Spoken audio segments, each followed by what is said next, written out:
nikmat bisa bertemu dengan bulan Ramadan. Rasulullah SAW sendiri menyampaikan pesan kepada para sahabat, kepada kita semuanya, bergembiralah kalian karena kalian bertemu dengan bulan yang penuh rahmat dan bulan yang penuh berkah. Malam yang di dalamnya ada bulan, yang di dalamnya ada malam yang lebih baik daripada 1000 bulan, yaitu Lailatul Qadar. Pada bulan Ramadan, setiap amal kebajikan mendapat pahala lebih besar dibandingkan dengan amal kebajikan yang sama yang dilakukan pada bulan selain Ramadan. Ibadah sunat yang kita lakukan di bulan Ramadan mendapat pahala seperti ibadah wajib di luar Ramadan, dan ibadah wajib yang dilakukan pada bulan Ramadan mendapat pahala 70 kali lipat dibandingkan dengan ibadah wajib yang sama yang dilakukan pada bulan selain Ramadan. Allah telah memilih Ramadan ini sebagai bulan yang istimewa. Sejumlah peristiwa penting, peristiwa besar terjadi pada bulan Ramadan. Allah Subhanahu wa Ta'ala menurunkan Quran, wahyu yang pertama surat Al-Alaq ayat 1 sampai 5 adalah pada tanggal 17 Ramadan, nuzulul Quran. Allah juga menurunkan Quran secara utuh pada malam Al-Qadar. Inna anzalnahu fi lailatul qadar, yaitu malam yang lebih baik daripada 1000 bulan, malam turunnya Jibril dan sejumlah malaikat ke bumi untuk menebarkan rahmat dan barakah Allah. Beberapa ulama memberikan komentar, sebetulnya bukan hanya Quran yang turun di bulan Ramadan, tapi kitab-kitab suci Allah seperti Quran juga turun kepada para nabi bulan Ramadan. Wallahu a'lam. Pada bulan Ramadan, Rasulullah SAW dalam usia menjelang 41 tahun dilantik oleh Allah menjadi nabi dan rasul. Kembali para ahli tafsir memberikan komentar, bukan hanya Nabi Muhammad, tapi sejumlah nabi-nabi yang diutus oleh Allah sebelum beliau juga banyak yang diangkat oleh Allah Subhanahu wa Ta'ala menjadi nabi dan rasul itu justru pada bulan Ramadan. Jadi Ramadan itu bulan turunnya kitab suci, bulan pelantikan para nabi dan rasul Allah. Ada hal yang menarik dalam sejarah kalau kita belajar, yaitu sejumlah peristiwa-peristiwa penting yang merubah wajah dunia ternyata terjadi bulan Ramadan. Pasti ini bukan kumpulan kebetulan dan kebetulan, tapi ini adalah merupakan takdir Allah membuktikan Ramadan itu memang bulan yang istimewa. Kita baca sejarah, tahun 2 Hijriah terjadi perang Badar, perang yang tidak seimbang. Umat Islam yang datang dari Mekah tahu tidak belum lama berada di Madinah, belum tentu saja siap, mungkin rumah, kegiatan bisnis dan lain-lain. Tiba-tiba diserang oleh orang-orang musyrik. Terjadi perang yang tidak seimbang, baik kekuatan infanteri maupun kekuatan kavalerinya berlipat ganda banyak mereka. Terjadi perang Badar pada tanggal 17 Ramadan. Ternyata dimenangkan oleh umat Islam walaupun jumlah pasukannya sedikit. Dan Rasulullah SAW selesai melaksanakan perang Badar, beliau sempat berpidato, dan pidatonya ini baik untuk kita mengungkap. Beliau menyatakan, baru saja kita kembali dari perang yang kecil dan sebentar lagi kita harus siap perang yang lebih besar. Para sahabat bertanya, ya Rasulullah, apalagi ini perang besar? Perang baru saja itu bukan perang kecil tapi perang besar. Rasul menyatakan, kali ini kita perang besar karena perang memerangi hawa nafsu kita sendiri. Tak bisa minta tolong oleh orang lain, tak bisa minta tolong kepada siapapun kecuali diri kita yang harus mengalahkan hawa nafsu. Tahun 3 Hijriah orang-orang musyrikin dendam melakukan serangan baru dengan berbagai macam cara.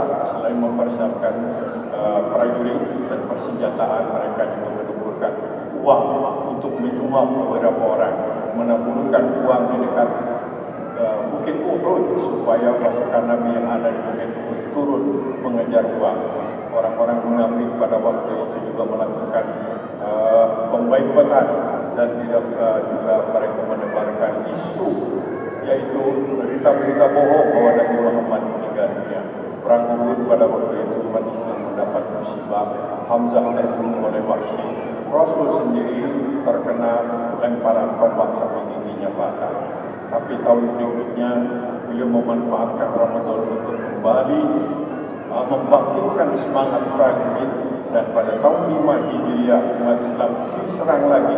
Kali ini perangnya lebih dahsyat, karena ternyata bukan orang-orang musyrik di Makkah, tapi orang Yahudi, Nasrani, orang-orang munafik, orang-orang yang jahat-jahat dikumpulkan semuanya. Terjadilah perang Khandaq. Informasi itu sampai kepada Nabi, dan segera pada waktu itu Nabi bermusyawarah, apa yang harus kita lakukan melawan perang yang jumlah lawannya begitu besar. Waktu itu timbul inisiatif dari salah seorang sahabat namanya Salman Al-Farisi yang lahirnya di Irak. Farisi, beliau menyampaikan saran kepada Nabi, lebih baik kerahkan semua tentara sekarang untuk menggali lubang, tidak untuk berperang. Beberapa sahabat waktu itu bertanya, kapan perangnya kita kalau semua kekuatan dikerahkan untuk menggali lubang? Tapi ternyata Rasulullah Sallallahu Alaihi Wasallam mendapatkan sinyal dari Yang Maha Kuasa, langkah itu yang paling dapat dibikinlah lubang. Maka terjadilah disebut perang Khandaq.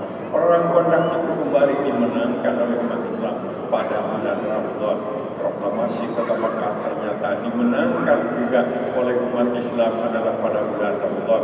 Orang-orang yang semula memusuhi Nabi, memerangi Nabi, mengusir Nabi, bertekuk lutut, berbondong-bondong menyatakan diri masuk Islam pada bulan Ramadan. Tahun 10 Hijriah, orang-orang Taif yang semula orang Taif itu adalah masyarakat pertama yang menyiksa Nabi, yang menyakiti Nabi, melempari Nabi dengan batu, dan terkenal pada waktu itu ketika Nabi terjatuh berlumuran darah. Ketika malaikat menawarkan kepada Nabi supaya orang-orang itu mendapatkan azab langsung dari Allah, Nabi justru mengeluarkan sebuah doa yang luar biasa, yaitu Allahumma hdi qaumi innahum qaumun la ya'lamun. Tuhan, jangan kau turunkan azab dan siksa kepada orang-orang yang melempari aku dan memerangi aku. Mereka bukan penjahat, tapi mereka adalah orang yang belum tahu, dapat hidayah, belum dapat petunjuk darimu. Berilah mereka hidayah, petunjuk supaya mereka menjadi sahabat. 10 Hijriah, hampir semua orang Taif menyatakan masuk Islam pada bulan Ramadan. Selanjutnya, kemudian Abdullah bin Abbas memproklamirkan dinasti Abbasiyah di Baghdad. Dan dinasti Abbasiyah itu 500 tahun memimpin umat Islam, melahirkan karya-karya akademik yang luar biasa. Mereka pemikir-pemikir besar. Itu diproklamirkan daulah dinasti Abbasiyah itu ternyata pada bulan Ramadan. Sekali lagi bukan karena kebetulan, tapi memang Ramadan adalah bulan yang istimewa. Panglima Utbah bin Nafi berhasil menaklukkan Afrika itu justru ketika prajuritnya sedang saum Ramadan. Tariq bin Ziyad menyeberang dari Afrika Utara 99 Hijriah, menyeberang dari Afrika Utara dengan menggunakan perahu-perahu yang sederhana sampai di daratan Eropa, kemudian perahunya dibakar semuanya, dan Tariq bin Ziyad berpidato waktu itu, silakan kalian kembali ke tanah air dengan konsekuensi mati konyol, ditelan 2 lubang dan masuk neraka, atau bersama saya ingin mendapatkan surga. Mereka semuanya bertakbir mengalahkan tentara Perancis dan tentara Eropa waktu itu. Itu adalah pada bulan Ramadan. Salahuddin Al-Ayyubi dalam melaksanakan oleh kemenangan perang yang lama 300 tahun lebih itu, yaitu perang Salib, ternyata dimenangkan oleh umat Islam itu pada bulan Ramadan. Sekali lagi bukan kebetulan, tapi inilah rencana Tuhan. Kita tidak boleh lupa 17 Agustus 1945 kemerdekaan negara kita adalah pada bulan Ramadan, adalah berkah Ramadan. Ada hal yang lebih menarik lagi bagi kita yang terbiasa melakukan kajian-kajian keilmuan Islam. Ternyata ulama-ulama yang berprestasi di bidang karya-karya akademis, yang melahirkan buku tebal dan karya-karya tulisnya itu sampai sekarang masih dibaca oleh para kiai, oleh para dosen, yaitu sebagai rujukan. Sebut saja beberapa nama: Imam Syafi'i, Al-Ghazali, sejumlah nama-nama besar lain di abad ke-19 mungkin Said Qutb, Mahmud Qutb. Ternyata beliau-beliau itu memanfaatkan Ramadan untuk melahirkan karya-karya tulis yang nilainya terletak monumental, ratusan tahun masih dibaca. Tidak banyak buku karya ilmiah yang dibaca sampai ratusan tahun. Itulah karya Ramadan. Nah, apa yang harus kita lakukan? Dalam bulan Ramadan ini, yang pertama tentu saja adalah saum. Kita melaksanakan saum, tapi saum yang berkualitas. Ibadah saum itu adalah merupakan ibadah yang berlaku secara universal. Bukan hanya kita umat Islam yang punya ajaran tentang puasa. Semua agama juga mengajarkan tentang puasa, walaupun caranya berbeda-beda. Yudaism Yahudi punya kepercayaan kalau banyak musibah ini Tuhan lagi marah. Supaya Tuhan tidak marah, maka orang Yahudi melakukan puasa. Dalam Katolik ada juga tradisi puasa hari-hari tertentu. Cuma dalam Katolik boleh kalau makan yang kecil-kecil, yang besar tidak boleh. Kemudian mungkin satu-satunya agama yang di dalam ajaran kitab sucinya tidak mengajarkan puasa yang saya tahu adalah Konghucu. Konghucu tidak punya ajaran tentang puasa, tapi menarik banyak orang-orang Chinese yang agamanya Konghucu juga ikut-ikut melaksanakan puasa. Saya pernah didatangi oleh seorang penganut Konghucu beberapa tahun yang lalu. Dia puasa dan dia titipkan zakat kepada saya. Saya titip zakat. Saya bilang, zakat apa? Zakat. Saya di puasa. Saya katakan, kamu sudah puasa, sudah zakat. Tinggal syahadat aja, syahadat. Soal kita nanti. Apa jawabannya? Mama sampai. Rupanya ibunya Konghucu, jadi kalau dia masuk Islam takut menyinggung perasaan ibunya. Hindu budak syarat itu dengan bertapa, tidak makan, tidak minum. Okultisme itu kebalan supaya tidak bisa terbakar oleh api, tidak mempan oleh burung dan lain. Malah dibasarkan kita. Orang Sunda itu punya tradisi puasa. Ada yang melakukan puasa pakai geni, tidak makan apa-apa yang dimasak oleh api, ya supaya kebal. Nah sekarang sudah kena ada resiko. Ada yang melakukan puasa ngalong, tidak makan apa-apa yang dimakan kalong, mungkin kecuali yang dimakan kalong mungkin supaya kuat badan seperti kalong, kelelawar. Ada yang melakukan puasa muti, tidak makan apa-apa, ada yang melakukan tidak makan apa-apa yang memakai garam. Biasanya kata pembinaan tidak diterima. Supaya pasaran naik maka berhenti makan garam, lama-lama pengetewian kurang garam. Kemudian ada orang yang melakukan matang puluh, masih banyak. 40 hari, 40 malam tidak makan ikan, tidak makan telur, tidak makan daging. Jadi yang dimakan cuma nasi terus terang. Sekian puluh tahun yang lalu, mungkin 60 tahun yang lalu saya masuk pesantren di Sukabumi. Senior saya mengatakan, jangan ayam pinter. Ini pinter, matang puluh. Apa matang puluh? 40 hari, 40 malam. Nggak boleh makan ikan, nggak boleh daging, nggak boleh telur. Jadi nasi buyang kangkung atau. Jadi saya lakukan 40 hari, 40 malam. Makanya bisa menjadi imam besar di Masjid Raya di Masjid. Mungkin karena matang puluh. Nah, tidak tahu, jok aja. Nah, semua puasa-puasa tradisi itu tidak boleh dilakukan. Puasa dalam Islam hanya satu macam, yang lain bukan puasa, yaitu berhenti makan, minum, hubungan seks, dan hal-hal lain yang membatalkan puasa dari mulai subuh sampai maghrib. Ketika orang melakukan puasa itu ternyata bisa macam-macam. Disebutkan dalam hadis, ada orang yang berpuasa tapi tidak sah puasanya karena tidak taat aturan. Majelis Ulama dapat laporan beberapa tahun yang lalu. Ada beberapa kelompok pengajian, Pak Ustaznya atau pimpinannya mengajarkan puasa itu sarwa semuanya. Jadi jam 6 sampai jam 6, berapa yang puasa 23 jam, yang 2 jam, musim dingin, musim panas, seragam. Nah tentu ini sesat, tidak sah puasanya. Ada juga yang puasanya sah, waktunya tepat, tapi nggak dapat pahala apa-apa. Karena puasanya adalah karena ingin dipuji orang, ingin dihargai orang, ingin beken, ingin dianggap soleh, ingin dianggap sebagai orang yang takwa. Hati-hati. Rubba min shaimin laisa lahu min siyamihi illa al-atasuwaju. Hati-hati. Banyak itu orang yang berpuasa, tapi dia tidak dapat apa-apa dari puasanya itu kecuali cuma lapar dan dagang. Antara lain adalah selain mungkin tidak patuh aturan, adalah tidak ikhlas karena mengharap pujian dari orang lain saja. Yang ketiga, ada orang yang melakukan puasa, sah puasanya mungkin dapat pahala, tapi tidak membuahkan perubahan. Sebelum puasa itu begitu akhlaknya, selesai puasa juga agak tambah solehnya, tambah baik, begitu aja. Nah, Kita harus melakukan saum yang melahirkan perubahan menjadi lebih baik, menjadi lebih soleh, lebih takwa dan lebih unggul dalam beriman kepada Allah Subhanahu wa taala. Nah, saum ini diajarkan oleh Allah Subhanahu wa taala kepada seluruh nabi. Nabi Adam sempat terusir dari surga setelah mendapat kehormatan malaikat dan iblis sujud. Malaikat sujud kepada Adam, ditempatkan di surga, dilarang menghampiri pohon. Beliau mendekati pohon, digoda oleh iblis. Beliau ditegur oleh Allah, kemudian beliau melakukan saum, dan setelah saum diturunkan bukan di Bandung tapi di India. Beliau melakukan pertobatan, diawali dengan doa pertobatan yang diwariskan kepada kita, dan baik ini menjadi doa kita, sebab saum harus merupakan kegiatan penghapusan dosa. Rabbana zalamna anfusana wa illam taghfir lana wa tarhamna lanakunanna minal khasirin. Baca sebanyak-banyaknya tentang bulan Ramadan. Kau menjadikan doa penghapus dosa. Nabi Nuh adalah seorang nabi yang dakwahnya ratusan tahun, tetapi tidak melahirkan jumlah jamaah yang banyak. Istri tidak patuh, malah menjadi melawan. Anak menjadi musuh, tetangga memperolok-olokkan.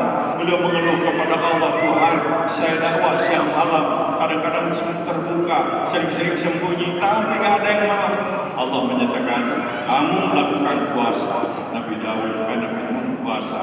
Setelah melaksanakan puasa, Nabi Nuh diperintahkan bikin perahu besar. Beliau bikin perahu di darat. Kemudian orang-orang memperolok-olokkan, bikin apa perahu katanya di daratan. Kemudian di daratan bikin perahu, siapa yang mau pakai? Nabi Nuh melaksanakan. Terjadi banjir. Nah, Nabi Nuh bisa menyelamatkan umatnya di perahu kapal Nabi Nuh, itu kapal pertama di dunia. Kemudian selanjutnya Nabi Ibrahim itu mendapatkan keputusan sadis, harus dibakar hidup-hidup dan ditonton oleh banyak orang, oleh Raja Namrud. Nabi Ibrahim waktu itu tidak bisa minta bantuan, belum ada advokat yang bisa membela, tidak ada orang yang bisa menolong beliau, tapi beliau melakukan saum. Setelah saum berhari-hari kemudian Allah menurunkan perintah, ya naruni bardaw wa salaman ala Ibrahim, api dingin kamu kepada Ibrahim, tetapi tetap panas kepada kayu-kayu bakar dan selain Ibrahim. Nah, ini ayatnya ada dalam Quran, boleh dibaca oleh ibu-ibu kalau masuk ke swalayan, dibaca ya naruni bardaw wa salaman ala Ibrahim, kemudian nanti ibu mengambil apa, insyaallah ditangkap satpam. Ini menjadi wirid, itu hanya isyarat dari Allah SWT. Nabi Musa akan mendapatkan sebuah pengalaman yang tidak dialami oleh yang lain. Bisa ketemu dengan Allah, dialog dengan Allah di Bukit Sinai. Ini tentu memerlukan satu kekuatan kejiwaan. Jangan sampai stres atau minder dan lain-lain. Beliau melakukan saum. Nabi Yusuf difitnah masuk penjara. Begitu masuk penjara, beliau lakukan saum. Akhirnya Allah memberikan pertolongan, yaitu teman sejawat di penjara dapat keluar. Diperlukan oleh raja. Ketika raja mimpi yang macam-macam, mimpi tentang berbagai macam, ada mimpi hewan-hewan yang kemudian mati dan lain-lain. Ini raja ingin tahu ini apa matinya. Maka teman Nabi Yusuf ini memberitahu, ada itu di penjara teman sejawat dulu, satu kamar dengan saya. Dia tahu menampilkan mimpi. Nabi Yusuf keluar dan bisa tepat, dan akhirnya ia bisa menjadi perdana menteri. Contoh-contoh ini bisa memberi pelajaran kepada kita. Saum bisa dijadikan sebagai pengantar melakukan pertobatan. Banyak dosa, tobat melalui saum. Antara lain selain syirk. Yang kedua, ketika kita menghadapi sebuah kesulitan, ingin mendapat pertolongan Allah, kebuntuan dan berbagai macam usaha kita, saum, kemudian ikhtiar mohon kepada Allah Subhanahu wa taala. Kemudian yang ketiga adalah ketika kita memiliki satu ketangguhan menghadapi sesuatu yang menyebabkan kita menerus saum. Ketika kita dizalimi oleh orang lain, maka salah satu cara untuk memohon pertolongan Allah adalah melalui saum. Nah, di antara saum-saum para nabi ini ada saum nabi yang diabadikan menjadi salah satu syariat saum tatawwu, saum sunat, namanya saum Daud. Saum Daud itu sehari saum, sehari tidak. Baik untuk dilakukan oleh kita, tetapi tidak boleh dilakukan di bulan Ramadan. Kalau Ramadan harus setiap hari. Tidak ada saum Daud di bulan Ramadan. Kemudian ada saum Daud, ada salat Daud. Nabi Daud ingat menjadi raja dunia, penguasa seluruh dunia, tanpa hewan dan binatang dikuasai oleh dia. Nah, amalannya apa? Membiasakan sholat malam, dan yang kedua adalah membiasakan saum. Nah, ketika Rasulullah SAW di kota Makkah sudah biasa saum, tetapi turun surat Al-Baqarah 183 dan seterusnya ayat-ayat saum itu ketika beliau di Madinah. Maka saum-saum yang dilakukan oleh beliau di kota Makkah diabadikan menjadi saum tatawwu, menjadi saum sunat. Sebelum haram atau 9 dan 10 Muharram, saum 13, 14, 15 dan lain-lain menjadi saum tatawwu. Nah, Ramadan ini saum wajib sebulan penuh hanya pada bulan Ramadan. Kalau pada bulan lain orang melakukan puasa sebulan penuh, mungkin karena qada pengganti Ramadan, mungkin karena nazar, bisa sebulan penuh. Atau yang ketiga, saumnya karena saum denda kifarat, melakukan pelanggaran yang harus saum terus-terusan 60 hari. Nah, tapi di luar itu, saum yang rutin adalah saum hanya pada bulan Ramadan. Dan Quran menyebutkan saum itu hendaklah membuahkan hasil, la'allakum tattaqun, supaya menjadi orang yang takwa. Bagaimana saum kita supaya saum kita membuahkan takwa, melahirkan dari perubahan akhlak? Ya, dapat pahala, yang dapat juga peningkatan kualitas keimanan kita. Lakukanlah saum sebagaimana saum yang dicontohkan oleh Rasulullah SAW. Pertama, cepatlah berbuka kalau sudah tiba saatnya, jangan ditanggung-tanggung, tunda. Bisa dibuka dengan mana? Minum atau bisa dengan yang manis basi, mungkin kalau ada kurma atau pisang silakan. Bala-bala ya, daripada tidak ada. Tetapi sebetulnya nanti lagi banyak bala-bala yang jangan waktu buka yang paling baik. Tapi kalau ada silakan halal. Yang kedua, lakukan bangun sahur dan makan sahur. Ya, hanya bangun tanpa makan kurang baik, apalagi cuma makan tanpa bangun paling baik. Sahur yang paling baik adalah yang paling akhir. Tetap makannya sesuai dengan sunnah Rasul. Berhenti sebelum kenyang betul. Jangan sampai keberkahan. Selanjutnya, selama bulan Ramadan, hati-hati, tidak ada malam tanpa sholat malam. Jangan satu malam pun lewat. Kalau dalam keadaan sibuk, umpamanya saja pilih malam hari. Kalau tidak bisa awal setelah isya. Tidak bisa juga saya berpikir sholat di kendaraan. Pendeknya selama bulan Ramadan, jangan sampai ada malam yang terlewat. Ini peluang kita mendapat pahala besar. Peluang kita untuk mendapat doa kita dikabulkan. Peluang kita mendapatkan kehormatan, pertolongan dari Allah, sebagaimana Allah berikan kepada para nabi dan orang-orang yang saleh. Jadi sholat malam lakukan sendiri, silakan berjamaah baik di masjid sambil silaturahim. Tapi karena sesuatu di keluarga ibu, silakan di rumah. Kalau ada bapak yang jadi imam atau anak laki-laki yang dewasa, konsekuensinya bapak kalau jadi imam sholat di rumah harus ada hafalan surat. Ya, tidak bakal tetap sah kalau bapak 11 rakaat tapi kumpul lagi. Paling-paling anak-anak bilang si bapak istagfir. Karena ada yang baca kuliah luar kafirun nggak tamat-tamat lah, rumah takmurun pada antum amilun nama pada anak amilun ma'atum pada antum amilun nama pada anak amilun, kata ibunya kamu sahur antara kita tamat. Boleh dibaca, boleh. Halaman ini rekan pertama, halaman ini yang kedua. Hati-hati lampu balik dari Allah. Salat tiada hati. Salat malam dilakukan oleh Rasulullah SAW selama 22 tahun lebih. Tiada malam tanpa salat malam. Salat malam diperintahkan kepada Nabi 10 tahun sebelum salat pagi, yaitu ketika Nabi sedang dalam keadaan tekanan, difitnah, diperolok-olokkan, dihina, dalam keadaan tertekan. Allah memberikan spiritual surat Al-Muzammil. Allah menurunkan wahyu Al-Muzammil, orang yang masih qumil laila, hadapi semua tantangan, ujian, cobaan, fitnah dan lain-lain. Lakukan salat malam separuh malam, kurangi sedikit atau lebih sedikit. Warattilil Qur'ana tartila, dan baca. Apa janji Allah? Inna sanulqi 'alaika qawlan tsaqila. Kau lakukan salat malam, kau baca Al-Quran, aku akan berikan kepadamu karisma bil kasyafah. Karisma bukan karena gelar, karisma bukan karena darah biru, karisma bukan karena jabatan dan kedudukan, karisma bukan karena banyak uang dan lain, karisma bil kasyafah. Yakin ini resepnya dari Allah Subhanahu wa Ta'ala. Saya sudah beberapa kali melakukan penelitian, mengerahkan mahasiswa saya tambah yakin ternyata. Pertama, ada jawaban ketika tahun 79 saya mengarahkan kelas saya. Jawabannya adalah orang yang biasa sholat malam dan baca Quran pada umumnya lebih tangguh menghadapi tantangan daripada mereka yang biasa sholat subuh kemereka. Lebih tahan uji, tahan bandingan menghadapi ujian. Tahun 80 sekian saya melakukan penelitian lagi terhadap jamaah yang usianya di atas 40 tahun, bahkan di atas 60 tahun. Kesimpulannya apa? Orang-orang sepuh yang biasa akrab dengan Tuhan, biasa sholat malam, ternyata pikunnya ditangguhkan ini seperti itu. Ini resep dari Allah. Makanya dalam dunia sufi, aliran-aliran mereka berapa yang tidak setuju.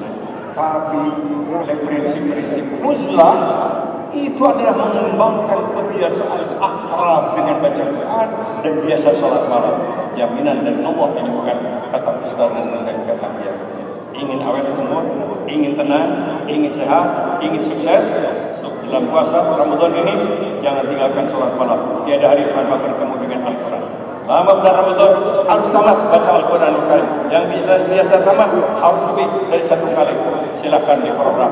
Ini adalah amalan Ramadan. Nah,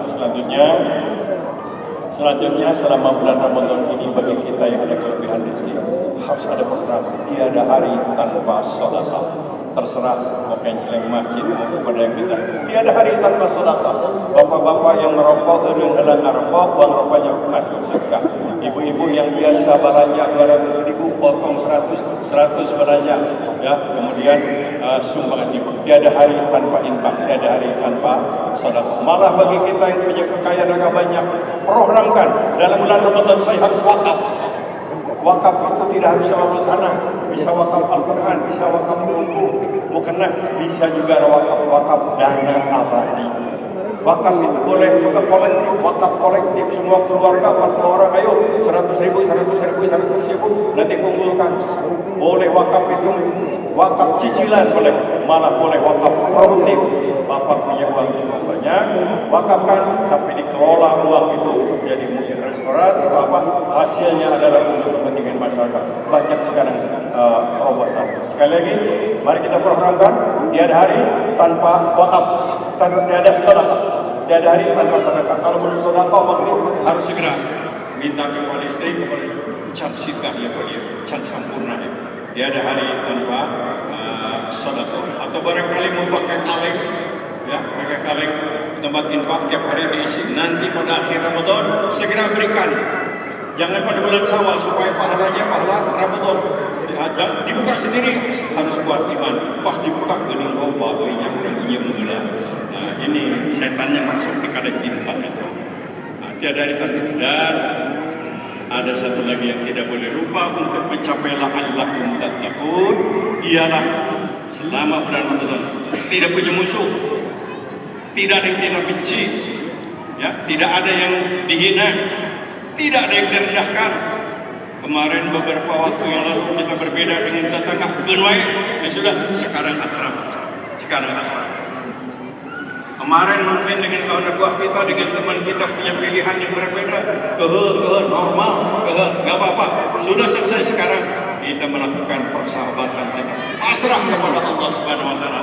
Bibir selama bulan Ramadan harus banyak basah menyebut nama Allah. Insya Allah kita akan mendapatkan hasil yang optimal dari ibadah saum kita. Mudah-mudahan Allah Subhanahu Wa Taala senantiasa membimbing kita.